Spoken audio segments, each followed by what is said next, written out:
agencies that take up the bulk. We do it at the district level to ensure that no single community has been left behind. In fact, when we had a clear indication, as many of you will probably know who are Kenyan as well, we've had many communities who for a long time have not been recognized. We have added the number of communities who are now recognized as Kenyans, including some from Mozambique who have lived in Kenya for the last 40 years, the Makonde group who have been now made Kenyan citizens and recognized as a community. And in fact, the first recruitments of people from that community, because they were not able to get jobs before because they had no ideas, has now started to take place. All of these are aimed at ensuring that we have inclusivity and equity in government employment. And I'm not going to sit here and tell you that indeed it's happened, because it's not going to happen, overnight. But the direction is clear, and I believe that my administration is quite clear on the need for us to have inclusivity, not just ethnic inclusivity, but also gender inclusivity. And this is something that we are actively and aggressively continuing to work on. Claire, you had a question on rate caps. Indeed, we have, and we passed that law on rate caps. Again, we must understand the context in which that was done.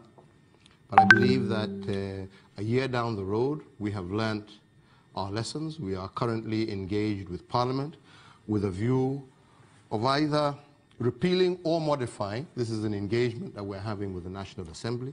But we all recognize the limitations of the law in the way it is currently structured, and we recognize that there is need to either repeal it altogether or to modify it so as to deal with some of the issues and the concerns that have come, especially from the financial sector. We all can see the impact that we had hoped it would have in terms of lowering the cost of money to the SMEs especially, has not happened. In fact, it has dried up credit to that sector. And I believe there is now recognition across the board that that is something that we have to deal with and engage ourselves with. And I'm certain that as we are now getting into our finance bill 2018, 2019, that is a key issue that we hope to address with the National Assembly. Then the issue of Scotland being isolated. Well, we are happy that Scotland still has decided, despite Brexit, to remain in the United Kingdom. And we believe that 45 minutes is not too far. So I will ensure that next time we have delegations that are coming to London, that they will also recognize that there is great potential in Scotland, and they are our Kenyan diaspora who are there, and ensure that we visit them equally and show them and expose them to the new opportunities, especially now that we're moving into the oil and gas sector. We believe there is a lot we can learn from Scotland that can bring great benefit to Kenya. Does the we include you? The we includes me. Okay, there you go. See what I delivered for you? Not bad. This gentleman had his hand up, going to take him, and then the lady right at the back, and then the lady over here on the end. Maybe my topic is a little bit different. Mheshimiwa, I am from borderline country where the Gosha people, which is Jubaland, where the motor activities are there. Huh? Activity, Al-Shabaab is there, where you are fighting. Thank you, Mr. President, your policy while helping Somali people. It's very important to be stable region. But one thing now, I realize that AMISOM is transforming. Do you have any agenda for the Jubaland people where 1924 Jubaland was a part of Kenya? And we rejected that to be in Kenya. I'm getting really worried now. No. Please don't ask us to change borders please, at this meeting. Please. This gentleman, I just asked him to take an agenda in his own area to solve this problem. This is the only position can express my dilemma, my problem. Please. Thank you. Thank you very much. But I just want to put on the agenda that we're not going to change borders at this meeting. The lady right at the back. Good afternoon, Mr. President. My name is Angela. I'm a digital service specialist. Your name is? And my question is following up on Claire's question on interest caps. And I just wanted to know what the plan is for the country to bring in the most poorest of the poor into this formal financial sector now that it's hanging in the air. Okay, thank you. And, yep, the lady just here. Hello, my name is Vera Okeo. I'm a journalist from the Daily Nation, but I'm here as a student at the London. Name is? Vera Okeo. Vera. Yes.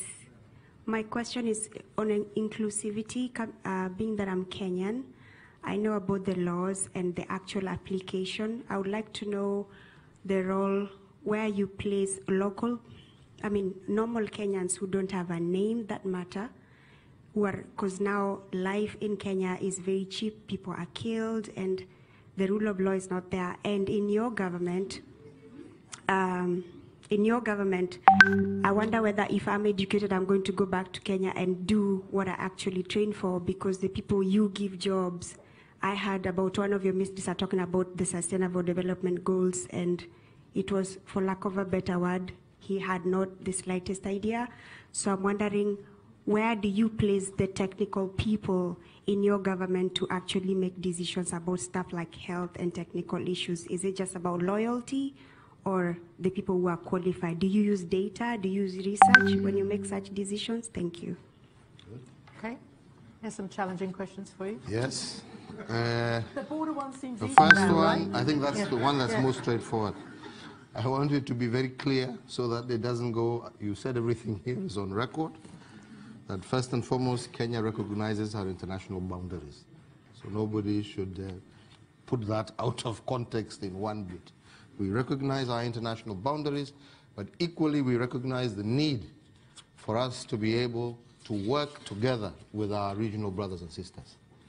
And as you know, not only Kenya, but Ethiopia, Uganda, Djibouti, we all have our troops under AMISOM who are working together with the government of Somalia to restore peace and stability, so that we can create an environment where we help our brothers and sisters in Somalia get back to a level where now we can focus ourselves on the issues that concern and affect the people.